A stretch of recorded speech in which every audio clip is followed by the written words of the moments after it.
For more than 30 years, whenever Jeff Goldblum shared anecdotes about creating Jurassic Park, one recollection would always come up before Spielberg, before the dinosaurs, and before any of the revolutionary effects that forever altered the film industry. A recollection of how Sam Neill used to make him laugh in between takes on an island where nobody was sure if any of it would be successful. For 33 years, Goldblum has recounted that tale. This week, he's saying it once more, but this time, it has a weight that it didn't have before. Because behind that connection is a guy who was too scared to talk at all for over 14 years of his own upbringing. A hurt so personal that hardly anyone on that dinosaur island who was laughing with him knew about it. On the 14th of September, 1947, Sam was born on a kitchen table in Omagh, County Tyrone, Northern Ireland. Nigel John Dermot Neill, a member of the Irish Guards, is the son of a New Zealand father and an English mother. The family moved to Christchurch, New Zealand, when he was 7 years old. He later commented that arriving there with a plum in his voice and Nigel for a name was asking for disaster on a tough playground. In order to prevent misunderstanding with a boyhood buddy who was also called Nigel, he adopted the moniker Sam, which he carried with him forever. For years, very few people outside of his immediate social circle realized how much that change truly cost him. As a young child, Sam experienced a severe stammer that consumed most of his early years. Decades later, he said on Australian television, "I spent the majority of my childhood hoping that people wouldn't talk to me so that I didn't have to talk back." He described a quiet that lasted for about 14 years. Relief came gradually, first through an outward-bound course that involved running across logs and falling into rivers. Later, he found relief through debate and drama at university, where studying English literature led him to a production of Macbeth and the realization that, in some way, playing a different role unlocked a voice that had been locked for more than 10 years. Sam first met John Clarke, a talkative young New Zealander who would go on to become one of Australasia's most popular satirists, in that same drama circle at Victoria University of Wellington. The bond that developed between them in the late 1960s would end up outlasting almost every professional connection each man developed afterward, something that no one in that university theater group could have predicted at the time. When they first collaborated on screen, in the 1990 comedy Death in Brunswick, decades later, Sam described it as, "probably the happiest experience I've ever had on a film." This is an impressive statement from a man who had previously worked with Meryl Streep and Sean Connery. From that Christchurch playground, his film career took him far. In 1977, he had an international breakthrough with Sleeping Dogs. In 1979, he played starring parts in My Brilliant Career. And in 1979, Timothy Dalton was given a screen test for James Bond. Even decades after they had both died, Sam continued to talk about his parents in the present tense in interviews, acknowledging that he still loved them. This was a quiet sadness that he never spoke of in public but never completely put down. Despite everything, his parents remained a constant, beloved presence. Then came the run that turned him into a true leading man. In The Hunt for Red October, he played a submarine commander. In Dead Calm, he played a neurotic husband opposite a young Nicole Kidman. In The Piano, he played the mute spouse of Holly Hunter.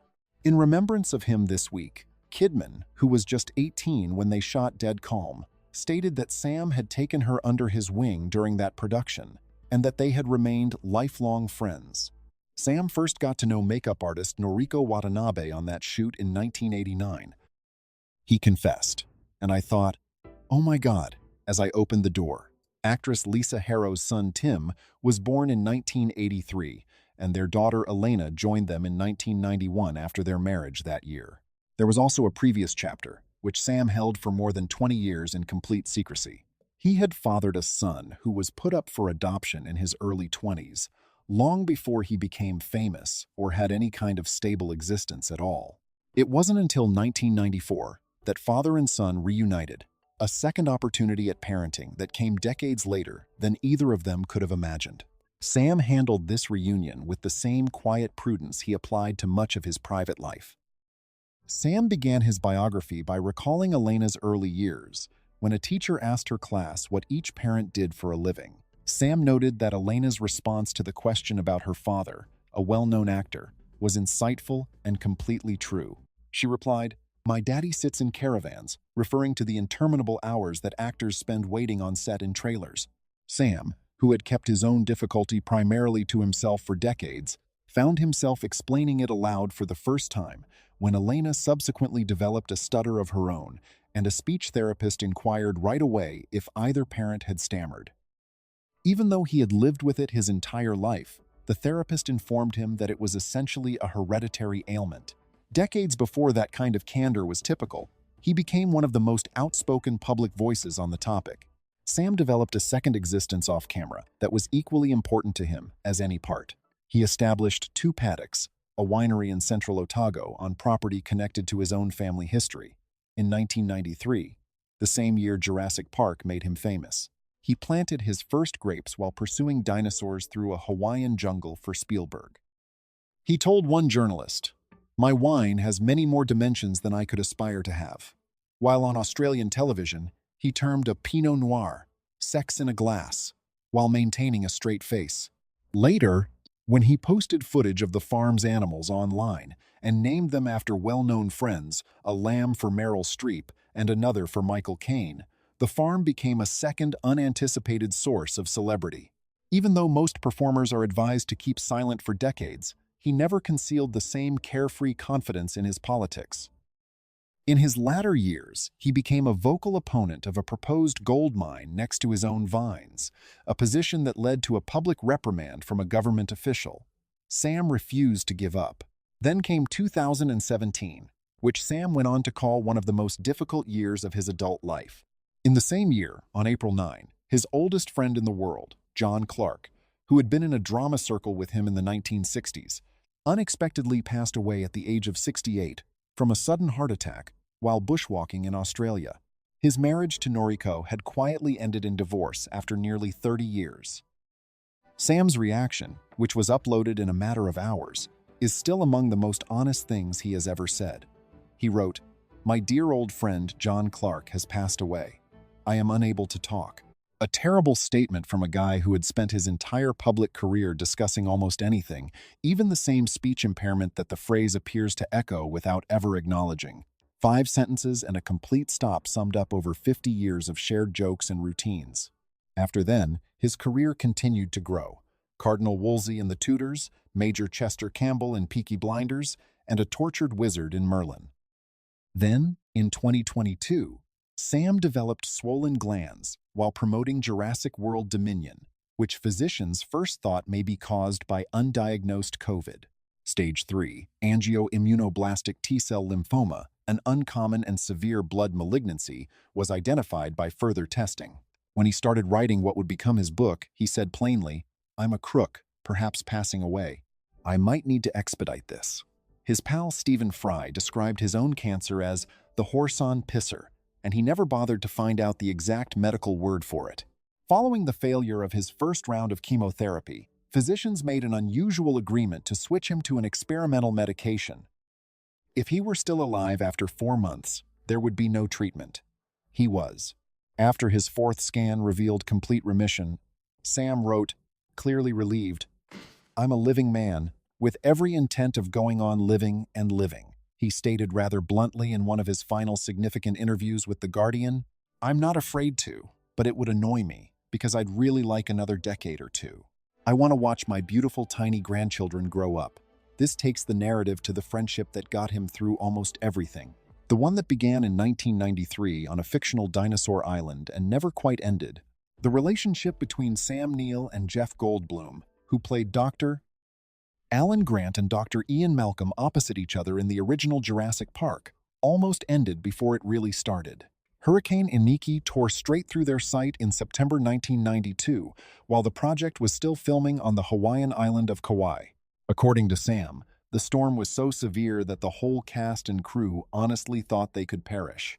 Years later, Sam told The Hollywood Reporter, "We all became very close surviving Hurricane Iniki." He recalled 3 stressful weeks on the island before nature damaged their sets and forced everyone to return to Los Angeles. The typical divide between co-stars can be quickly destroyed by that type of shared anxiety, and Sam and Jeff were left with something that most professional partnerships never get the opportunity to develop. Long before any of them realized how large the final movie would truly become, genuine trust was formed under genuine strain. This is the type of narrative that is never included in a franchise retrospective. As a Category 4 hurricane destroyed the sets they had spent months creating, three mature adults were really terrified together in a hotel, yet they somehow emerged closer for it. The friendship that ensued was based as much on catastrophe as on humor. For years, Sam has claimed that Jeff is incredibly amusing and has the ability to make even the most boring moments of leisure memorable. During the production of Jurassic World Dominion in 2020, that reputation was put to the test when COVID regulations placed the returning cast under severe quarantine, preventing them from leaving their hotel or traveling anywhere close to London for months at a time. Bryce Dallas Howard, who experienced the same bubble, subsequently talked about staying at a motel a short distance from the set for 4.5 months. Sam gave Jeff direct credit for making that period bearable. Having someone who could play the piano and participate in a little sing-along and perhaps a dance or two was a lot of fun. Sam joked that since they had nowhere else to go, Jeff and the other members of their struggling small group had to entertain themselves. He went on, "What more fun could you have than Jeff Goldblum and all those other idiots? There was more to those piano lessons than just conversation." Videos showed the two of them at the keys together, swapping verses of the classic song, "I Remember." You surfaced from that same quarantine. It was a private joke between friends that subtly became public evidence of how close they had become. Only decades of friendship may produce the kind of playful adoration that was there in Sam's own descriptions of Jeff. He joked to one interviewer that Ian Malcolm brings out the worst in Alan Grant, explaining that his character remained secretly envious of how effortlessly cool Malcolm always seemed, complete with swivel hips, while Grant remained just an elderly paleontologist who had never once been accused of being cool. The humor was as effective off-screen. One year, on Jeff's birthday, Sam shared a picture of himself next to a matching pair of Funko Pop figures, posing like a perfectly normal Alan Grant next to Jeff's much cheekier Ian Malcolm collectible. The caption read, "Happy birthday to both Jeff's more rated avatar and his adorable mantelpiece avatar." He even teased Jeff about their different lifestyles, pointing out that neither Jeff nor Laura Dern had ever really taken to wine, despite their 30 years of friendship and 30 years of managing his own vineyard. He joked that they were smoothie and cold-pressed juice lovers, disappointingly uninterested in everything that two paddocks had to offer. It's a small, ridiculous detail, but it captures something genuine about the shape their friendship actually took over 3 decades. It wasn't based on shared habits or even tastes, but rather on the straightforward, enduring fact that they consistently made each other laugh throughout a hurricane, a worldwide pandemic, and every typical period of time in between. Because of their friendship, Jeff was one of the first people Sam told of his cancer diagnosis. He told us about it early on. Later, Jeff made this public confirmation, saying that Sam kept in close contact with him during his treatment, that he sounded and looked amazing, and that Jeff just loved him. When Dominion finally brought the 3 original stars back together on screen for the first time in nearly 30 years, Jeff spoke of the entire event with a warmth that went far beyond typical press tour fervor, likening it to a high school reunion he had never been to, but was certain couldn't possibly compare. He said, "We had such an unforgettable, life-changing time." He explained that the friendship formed based on that first movie had transformed his life just as much as the film itself, and that it was truly unbelievable to see Sam and Laura's joyful faces again after everything decades, a hurricane, a pandemic, and now a cancer diagnosis operating in the background. Sam Neill, who was still cancer-free, passed away unexpectedly in Sydney on the 13th of July 2026, while surrounded by his family. In reality, the disease that had characterized his latter years was never the cause of his death. Within hours, word got to Jeff, and he decided to respond with a statement that was prepared by him alone. He uploaded the footage that Bryce Dallas Howard had shot months prior. During the same COVID quarantine that had earlier put their friendship to the test and strengthened it, the 3 of them were huddled over a piano. Together, Sam and Laura leaned in close next to him, singing the Beatles' Blackbird as if they had nowhere else in the world to go. Their voices were all loose and unguarded. Jeff added only one sentence underneath it. "The next great adventure begins. Love, always, and forever." This was a farewell composed completely of memories rather than headlines, and it was just the type of homage that a man who preferred piano sing-alongs to big speeches would choose to leave behind. He didn't end there. Since then, Jeff has talked about Sam in the same casual manner that he always did, that is, without pretense or the trained distancing that actors sometimes maintain after a partner passes away. Similar to how he described Sam while he was still very much alive, he has described him as a treasure, a mischievous person, and a man who is impossible not to like. Evidence that Jeff's love for him was never staged for the camera. The week, Laura Dern, who had also survived the same hurricane and quarantine hotel with them, contributed her own remarks, describing Sam as a pure and noble gentleman who was enamored with her ideal leading man and vowing to love him forever as her Dr. Alan Grant. Even Steven Spielberg, who put the three of them on that island together for the first time in 1993, wrote that he loved working with Sam on every Jurassic movie. He particularly recalled how odd it was to see a man who was so kind and devoted to his own children play someone who was annoyed by children on screen. His portrayal was successful because of a small, revealing contradiction that went against who he really was. That last piano video delivered something far more genuine than any scripted scenario the franchise had presented, to an audience that had spent 30 years watching Alan Grant and Ian Malcolm argue their way through dinosaur catastrophe on TV. In the same manner that they had always found each other via a song that neither of them had to practice, two longtime friends and the lady who had survived a storm, a pandemic, and 30 years apart were just saying goodbye. It wasn't staged. It wasn't written by a group of screenwriters, and it didn't need to be because, by that time, Jeff, Sam, and Laura had spent 33 years demonstrating to Spielberg's cameras that whatever united them had never required a screenplay in the first place. The tale of that friendship continued to unfold on its own terms until the very end. From a cyclone on Kauai to a hotel under quarantine decades later to one last silent piano video.